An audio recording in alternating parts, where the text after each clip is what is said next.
বিসমিল্লাহির রহমানির রহিম। আসসালামু আলাইকুম। জনতার রান্নাঘর থেকে সবাইকে জানাচ্ছি শুভেচ্ছা। আশা করি সবাই ভালো আছেন। আজকে যে রেসিপিটি করব শুধু একটা জিনিস লাগবে, ময়দা। শুধু ময়দা দিয়ে একটা রেসিপি করব। এখানে আমি 1.5 কাপ ময়দা নিয়েছি, ওখানে 1 কাপ দিয়েছি, আর এখানে আধা কাপ। এই 1.5 কাপ ময়দা নিয়েছি।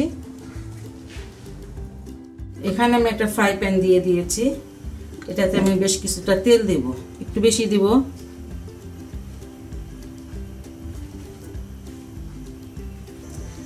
এখানে আমি একটা একটু বড় ধরনের পেঁয়াজ কেটে নিয়েছি কুচি করে, এটা আমি তেলে দিয়ে দিব।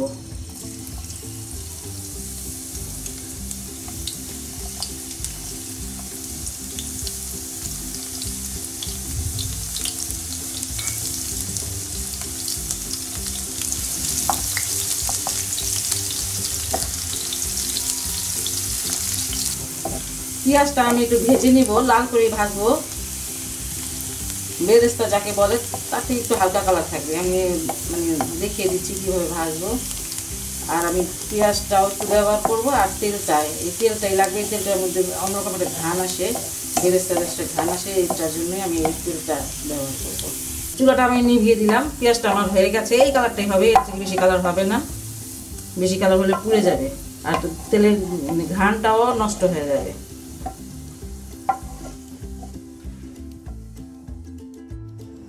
ময়দাটাকে এখন আমি মেখে নিব।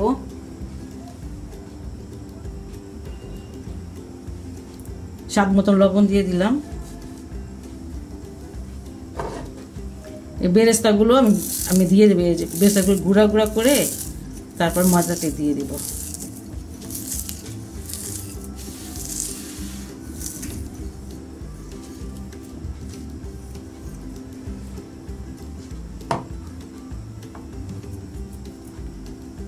যে তেলটার মধ্যে পেঁয়াজটা ভেজেছি সেই তেলটা, এটা এখান থেকে 3-4 চামচ তেল দিয়ে দিতেছি একটু ক্রিস্পি হওয়ার জন্য।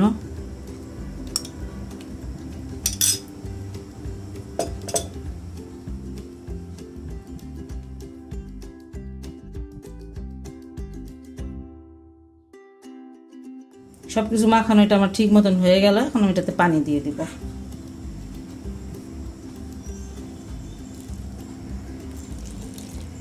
একবারে দিব না সবটুকু পানি।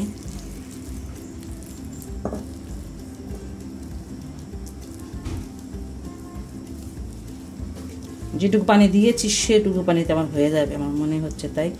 আর ডোটা একটু শক্ত হবে, নরম ডো হবে না।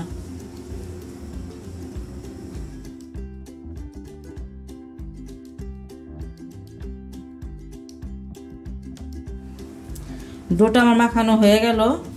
দেখেন হাতেও কোনো ময়দা লেগে নেই, এটা হয়ে গেছে। এখন আমি এটা তেল মাখে বেশি রাখবো না, 5 মিনিটের জন্য একটু রেখে দিব। আর পেঁয়াজটা কিন্তু বেশি কালো করবেন না। দেখেন না, আমি যে কালারটা করছি এই কালারটা করবেন। বেশি কালো করলে এটা একটা তিতা তিতা হয়ে যায়, তাছাড়া এটা যে স্মেলটা সেটাও ভালো আসে না। যাই হোক, এখন আমি এটা রেখে দিচ্ছি 5 মিনিটের জন্য। 5 মিনিট হয়ে গেছে, ডোটা রেডি। এখন আমি পরবর্তী স্টেপে চলে যাচ্ছি।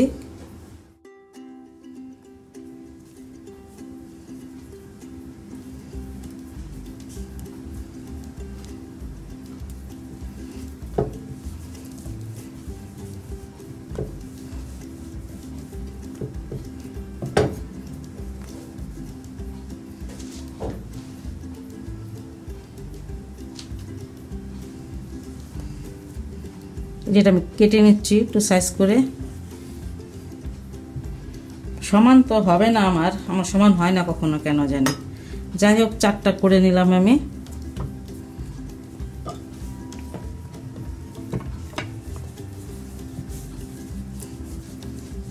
এটাকে আমি গোল করে নিচ্ছি।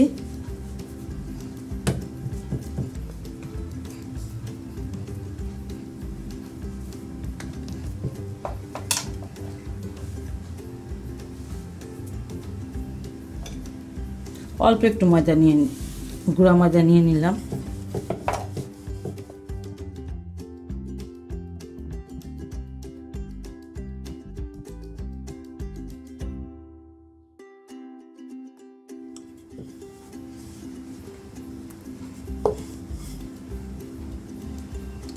বাস একটু আমি একটু লম্বা করে এটা বেলে নিলাম। এই যে পাতলা করে বেলেছি, অত মোটাও না অত পাতলাও না, এমন। যাই হোক, এটাকে এখন আমি কেটে নিব। আপনাদের পিজার কাটা থাকলে কি সেটা দিয়ে কাটবেন বা ছুরি দিয়ে কাটবেন। আমি ছুরি দিয়ে কাটতেছি, আমার ছুরি দিয়ে সহজ মনে হয়। পিজা কাটার অবশ্য আছে আমার। এই পাতলা পাতলা করে রুটিটাকে কেটে নেবে। আমি কিন্তু পুরোটা কেটে আলাদা করছি না, দেখেন এ সাইডে কিন্তু একটু রেখে দিয়েছি।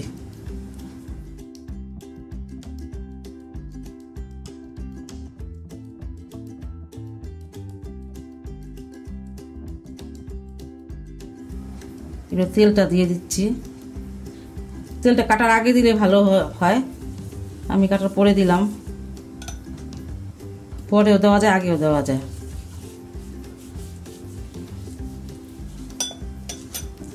এখন যেদিকে লম্বা পিঠ আমি ওদিকে ঘুরিয়ে নিচ্ছি, দেখেন।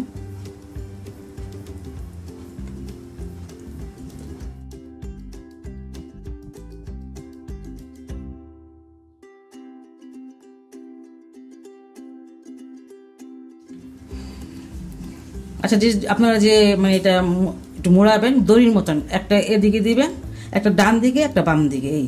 তারপর এটাকে একটুখানি একটু বাড়ি দিবে, নিয়ে নেবেন। এই যে বাড়ি দিয়ে নিচ্ছি আমি। বড় কিছু হইলে পরে ভালো হয়। পিঁড়িতে আমি দেখালাম, কারণ পিঁড়িতে আমাদের পিঁড়ি সবার বেশি আছে, আমার বোর্ড আছে অবশ্য। তারপরে পিঁড়িতে দেখালাম, এই তো। তারপরে এই যে এখান থেকে এইভাবে মোড়াবেন।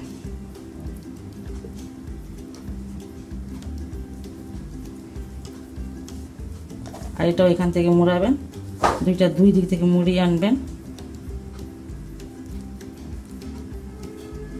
হ্যাঁ, দুইটা আমি গোল করে নিলাম দুই দিক থেকে, দেখেন। এখন এই একটা একটু পেঁচিয়ে যে এটার উপরে দিয়ে দিবেন, একটার উপরে আরেকটা, এই যে এইভাবে দেখেন, আমি খুলে দেখাচ্ছি। এই যে এইভাবে দিয়ে দেবেন, দিয়ে এই যে প্রেস করেন, দেখেন হয়ে গেল না? কত সুন্দর এবং খুব সহজ। হ্যাঁ, এই তো এইভাবে করে আমি সবগুলো করে নিব। এইগুলো আমি একটু হাতে চেপে প্রেস করে নিয়েছি, আপনাদের দেখাচ্ছি। এই যে হাতের মধ্যে এটা আমি তো বানালাম, তারপরে এটাকে হাতের তালুতে নিয়ে এই যে প্রেস করে নেবেন, এই যে।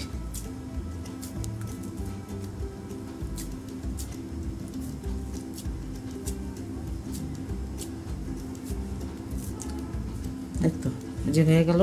আপনারা যদি ইচ্ছা করেন যে পিঁড়িতে করতে পারেন, কিন্তু আমার হাতে যে কেন যেন সুবিধা লাগে। কেউ যদি হাতে করতে না চান তাহলে যে পিঁড়িতে করে নেবে। এই তো হয়ে গেল। এখন আমি এগুলো ভাজতে চলে যাব। আমি ভাজতে চলে আসলাম, চুলাটা ফ্রাই প্যান দিয়েছি। আর আমি পেঁয়াজটা যে তেলে ভেজেছি সেই তেলটা আমি সব জায়গায় ব্যবহার করেছি, এখনও ব্যবহার করব, সেই তেলটাই দিচ্ছি। আর আমি তো বলেছি যেখানে তেল মানে শ্যালো ফ্রাই করবো এখন থেকে, আর ডিপ ফ্রাই যেখানে না করলে চলে না সেখানে ডিপ ফ্রাই করবো। এই অল্প তেল দিলাম, দেখেন এই 2 চামচের মতন হবে তেল, এতটুকু তেল দিলাম। বাস এটুকু তেলে আমি ভাজবো, পরে হয়তো উপর থেকে অল্প একটু দিয়ে দিব যদি লাগে। তেলটা একটু গরম হোক, একদম কিন্তু নিবু জালে করবেন। এই যে এতটুকু আঁচ, বেশি আঁচ দিবেন না, তাহলে ক্রিস্পি হবে না। সবাই না একটু ভাজতে হয় 10 মিনিটের মতন। তেলটা মানে আমার গরম হয়ে গেছে, আমি দিয়ে দিয়েছি। বিসমিল্লাহ।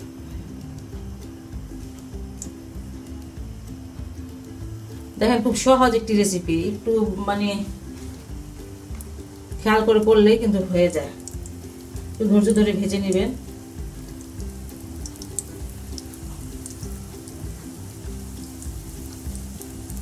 আঁচটা আমি আরো কমিয়ে দেবো, একদম নিবু করে রাখতেছি। এখন এটা আমি ঢেকে দেব। 6 মিনিট পর আমি আসলাম, দেখি এখন উল্টে কি অবস্থা।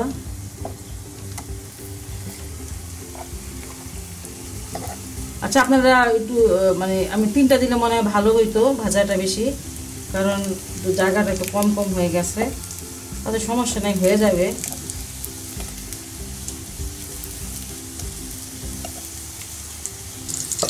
এটা আমি আবারও ঢেকে দিচ্ছি।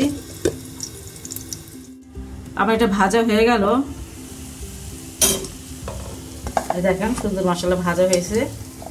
এই যে এটা আমি প্রায় 14 মিনিট ভাজলাম, কারণ আমি মানে কম তেল দিয়েছি এবং কম আঁচে ভেজেছি, এই জন্য এই জিনিসটা মানে মচমচা হবে। এই জন্য আমি কম আঁচে এবং কম তেলে ভেজে নিয়েছি। বেশি তেল দিলে হয়তো মানে সময়টা কম কম লাগতো, কিন্তু একটু ধৈর্য ধরে ভেজে নেবেন। এবং কত সুন্দর হয়েছে ভাজাটা মাশাআল্লাহ। এখন আমি এটা উঠিয়ে নিব, এগুলো সব উঠিয়ে নিচ্ছি। খুব সহজ একটি রেসিপি, তেমন কোনো কিছু লাগে না, শুধু ময়দাটা লাগে। আর আমার রেসিপিটি যদি আপনাদের ভালো লাগে তাহলে অবশ্যই অবশ্যই বাসায় ট্রাই করবেন এবং আমার চ্যানেলকে লাইক, কমেন্ট এবং সাবস্ক্রাইব করবেন। সেই পর্যন্ত সবাই ভালো থাকুন, সুস্থ থাকুন এবং নিরাপদে থাকুন। আল্লাহ হাফেজ।